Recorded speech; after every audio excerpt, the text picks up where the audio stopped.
আসসালামু আলাইকুম dear students. Week students English চ্যানেলের পক্ষ থেকে তোমাদের সকলকে স্বাগত জানাচ্ছি। আমি আজ অষ্টম শ্রেণীর unit 1 A glimpse of our culture এর লেসন 2 নকশি কাঁথা সেকশন 1 নিয়ে আলোচনা করব। তোমরা ছবিতে কিছু নকশি কাঁথা দেখতে পাচ্ছ। বিভিন্ন প্রকারের। আমরা নকশি কাঁথার লেসন 2 সেকশন এর কয়েকটি প্রশ্ন রয়েছে যা তোমরা জোড়ায় জোড়ায় আলোচনা করবে। তবে তার পূর্বে কিছু ভোকাবুলারি ছিল, আসলে সেগুলো নিয়ে একটু আলোচনা করা যাক। দেখো এখানে প্রথম দেখো কুইল্ট। কুইল্ট অর্থ হচ্ছে লেপ।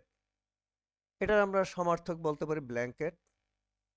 এবং একটি জিনিস ভালো করে জানবে, তুমি যখন পড়বে, পড়ার পরে সেন্টেন্সের যে ওয়ার্ডগুলো আছে এগুলো কোনটি কোন পার্ট অফ স্পিচ সেই বিষয়টা কিন্তু তুমি অবশ্যই অবগত থাকবে। তাহলে জেনে রাখো কুইল্ট হচ্ছে একটি নাউন। এরপরে রয়েছে আর্টিস্টিক। এটি বাংলা অর্থ শিল্প চাতুর্যপূর্ণ, যার সিনোনিম হচ্ছে ডিডাল, এবং এটি একটি অ্যাডজেক্টিভ। অতঃপর রয়েছে কমার্শিয়ালি। এর অর্থ বাণিজ্যিকভাবে। দেখো যে অ্যাডজেক্টিভের সাথে যদি এলওয়াই থাকে এটি কিন্তু অ্যাডভার্ব। তাহলে এই যে আমরা এটি এখানে পেলাম অ্যাডভার্ব। এবার দেখো ট্রেডিশনাল। ট্রেডিশনাল অর্থ হচ্ছে গতানুগতিক, যার সিনোনিম হতে পারে ইনহেরিটেড, এবং এইটিও কিন্তু অ্যাডজেক্টিভ। এরপরে রয়েছে ডিমান্ড।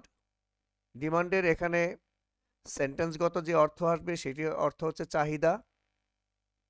ডিমান্ড কিন্তু এটি একটি ভার্ব, কিন্তু এখানে কিন্তু ভার্ব হিসেবে বসেনি, তাই এটার অর্থ হয়েছে চাহিদা। সিনোনিম হচ্ছে নিড। নিডও কিন্তু ভার্ব হয়, কিন্তু ডিমান্ডের যেহেতু নাউন ফর্ম রয়েছে, নিডেরও নাউন ফর্ম রয়েছে, তাই এটি নাউন। এরপরে রয়েছে প্যাটার্ন। প্যাটার্ন অর্থ হচ্ছে নমুনা। এই নমুনার সিনোনিম হচ্ছে মডেল। এইটিও একটি নাউন। এখানে সেকশন এতে প্রশ্ন দেওয়া আছে, look at the pictures and the questions. আমি এখানে তোমাদের জন্য একাধিক পিকচার রেখেছিলাম, এই জন্য পিকচার্স কথাটি বলেছি। তোমাদের বইয়ে ছিল পিকচার সিঙ্গুলার, একটি পিকচার ছিল, আমি আরো 3টি যোগ করেছি, যেটা তোমরা ইতিমধ্যে দেখেছো। Then ask and answer the questions with your partner. এবার তোমার সঙ্গীর সাথে এই প্রশ্নগুলো করো এবং উত্তর দাও। প্রথম প্রশ্নটি দেখো, তোমরা যখন জোড়া জোড়া ভাগ হয়ে কাজ করবে তখন কিন্তু একজন প্রশ্ন করবে, যেটা বইয়ের মধ্যে ছিল, what do you see in the picture. তাহলে এই প্রশ্নটি তোমাদের উত্তর হবে, in the picture I can see a নকশা ইন এ শিট। আমি আবার বলছি, in the picture I can see a নকশা ইন এ শিট। এভাবে কয়েকবার করে প্রশ্ন করবে, উত্তর দিবে।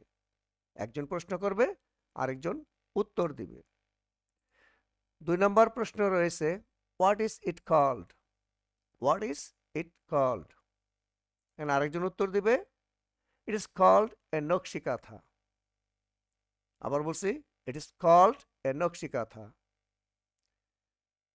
এরপরে রয়েছে 3 নম্বর প্রশ্ন, have you seen it before. ওয়ার। এই প্রশ্নটি একজন করবে এবং অপরজন উত্তর দিবে, yes I have seen it at our house. আবার বলছি, yes I have seen it at our house. এখানকার সর্বশেষ যে প্রশ্ন রয়েছে সেটি হচ্ছে what do we do with it. What do we do with it, এটির উত্তর তুমি দিবে we protect us from cold with it. We protect us from cold with ইট। হ্যাঁ শিক্ষার্থী বন্ধুরা, এই 4টি প্রশ্নে এখানে তোমাদের বলা হলো, তোমরা শ্রেণীকক্ষে ঠিক এভাবেই একজন প্রশ্ন করবে, আরেকজন উত্তর দিবে, এভাবে তোমরা এই সেকশনটি শেষ করবে।